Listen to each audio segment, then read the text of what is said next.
Ikaw din ba ay mahilig kumain ng ice cream? At bakit nga bang ice cream ay kinahiligan ng karamihan? Ano nitong magic na nakakapawi ng uhaw sa init ng panahon? Ito din ay nagbibigay ng marahang kasiyahan at kapanatagan. Dali ding mahanap ang paborito nating flavor. Minsan tinatawag itong comfort food dahil madalas kinakain kapag mayroong pagkakataon ng kalungkutan o stress. Popular din itong dessert sa iba't ibang selebrasyon. Higit sa lahat, ito'y nagbibigay ng dagdag ng kaligayahan sa mga simpleng sandali. Imengiti. Wow! Ang ganda mo kaya ako.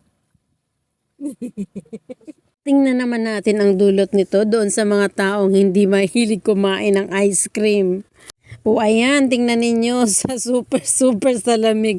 Parang nangingisay na tuloy dahil dumikit sa kanyang ngipin yung ice cream.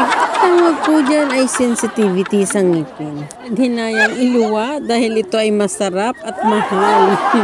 Sa iba, ito ay nagbibigay ng mood enhancement at temporary pleasure dahil sa tamis at creamy texture nito. Sa mayroong concern sa timbang o metabolic condition, mahalaga pa rin ang pangangalaga sa iyong kalusugan ang sa ganon ay maiwasan ang negatibong epekto nito sa iyong katawan. Kaya nga, alalay lang.